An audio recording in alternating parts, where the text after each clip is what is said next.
There are moments in an athlete's life when the noise of the entire world seems to disappear, replaced by a sharp, deafening buzz that only those who have been at the eye of the storm truly know. The final whistle blew, short, dry, definitive. And with it, reality fell upon the broad shoulders of the man who wears the number 7 not as a jersey, but as armor. The title slipped away. The trophy, brilliant, untouchable, and cruel, remained in the hands of the opponent. And Cristiano Ronaldo, the man who transformed victory into a daily obsession, the gladiator who swore to the gods of football that he would never lower his guard, saw his dream delayed once again. That it is not easy to write about Cristiano Ronaldo's defeat because our collective memory has been conditioned to always see him lifting trophies. We have seen the Champions League in his hands, we have seen the Euros, we have seen the leagues of England, Spain, and Italy. We have seen the absolute record holder, the machine, the winner. But that is precisely why the loss hurts so much. Because for those who live at the top, the only direction that exists is up, and any step sideways or backward feels like a freefall. Losing a title, especially at this stage of his career at 40 years old, in the heat of Saudi Arabia, wearing the yellow and blue of Al-Nassr with the same hunger as a boy from Madeira, is not just a sporting result. It is a wound to the soul. It is the brutal confrontation between the immense will to win and the implacable reality of the game.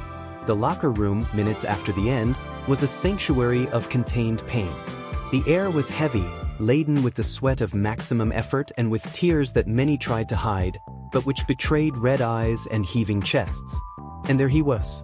Not the untouchable idol of magazine covers, but the man, the captain, the leader who absorbs the group's pain so that the younger ones do not crumble. He was sitting, towel over his head, gaze lost on the wooden floor, large calloused hands resting on his knees. Those who know him know that, inside, the storm is overwhelming. Cristiano Ronaldo hates to lose. It is not a passing displeasure, it is a physical, visceral aversion to defeat. Every title that slips away is like taking a piece of his identity, like being told he wasn't enough. And his mind, always critical, always demanding, begins the immediate interrogation. What was missing? Where did I go wrong? Could I have done more? The camera captured the moment he stood up.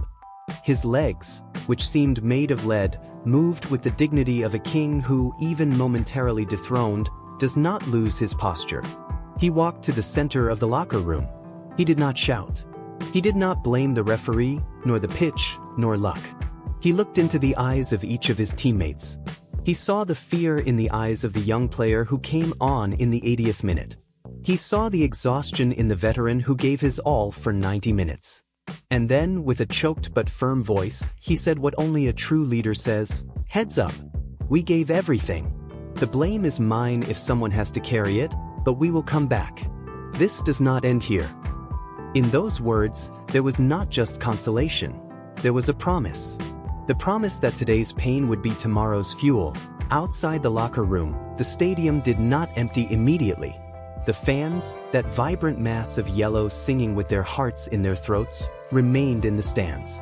They knew their hero was wounded.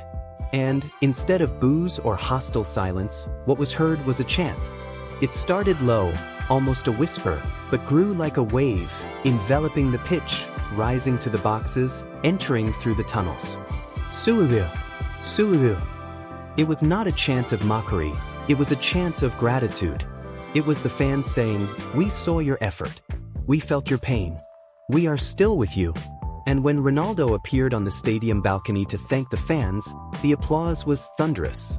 He, who had so often celebrated with arms open to the sky, this time brought his hands to his chest, closed his eyes, and absorbed that affection like someone drinking water in the desert.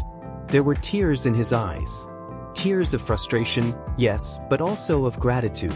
Because he knows that, without this connection, without this unconditional love, no title would have flavor. Losing the title hurts because it exposes vulnerability. We like to imagine our idols as invincible beings, perfect machines that do not fail. But the beauty of sport, and the humanity of Cristiano Ronaldo, lies precisely in the ability to fail and continue. At 40 years old, every final is a battle against time. The body aches more. Recovery is slower, opponents are younger, faster, more explosive. And yet he is there, in the final, competing, suffering. This is already a victory that often goes unnoticed in the frenzy of the result. How many players in history, with the career he already has, would be willing to put their body on the line for a goal, to run to exhaustion, to throw themselves on the ground to block a shot, knowing that the risk of losing is high? Losing the title does not erase the courage of having gotten there.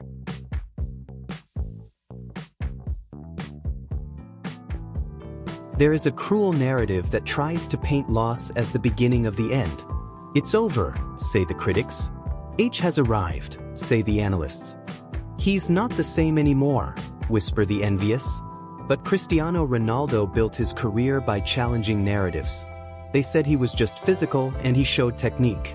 They said he was selfish and he showed leadership. They said he was finished at United and he was reborn. They said Saudi Arabia was the end of the line, and he transformed the championship into a global stage. Losing a title now is not the full stop. It is a comma. It is a deep breath before the next assault. It is the chapter of tension in the book that is still being written. The pain of defeat is necessary. It cleanses the soul. It removes the dust of complacency. If he had won everything easily, the hunger might diminish. But to lose with the feeling that it was so close, that a detail, a millimeter, a second changed history, this ignites a flame that water cannot extinguish. This creates a renewed obsession.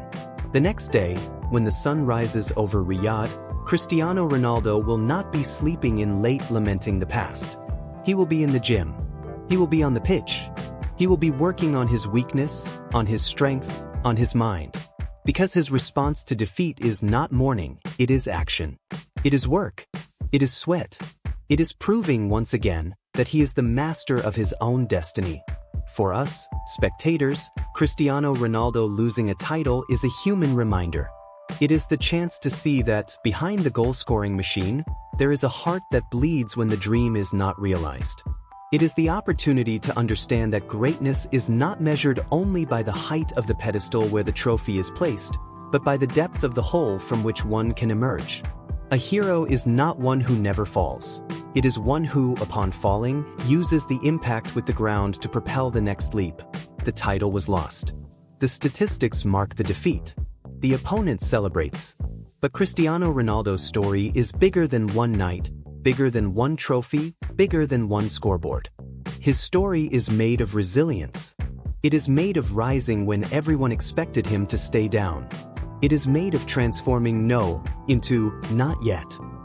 And as long as there is a ball rolling, as long as there is a pitch to step on, as long as there is a target to aim at, Cristiano Ronaldo will not accept the end. He will fight. He will suffer. He will cry, if necessary. But he will come back. Because the dream is not over. The dream just asked for a little more patience. And he, the boy from Madeira who conquered the world, has more than enough patience for someone who knows that eternal glory is not won in a day, but built in every second of overcoming. Let today's pain come. May it serve as a lesson. May it be the fertilizer for the flower that will bloom tomorrow. Because when Cristiano Ronaldo rises from this loss, and he will rise, he will not come just as a player wanting a trophy. He will come as a force of nature, as a concentrated storm, as living proof that the true champion is the one who knows how to lose with dignity in order to win with even greater grandeur. The scoreboard forgets. Time passes. But the way he rises? That, my friends, that is eternal.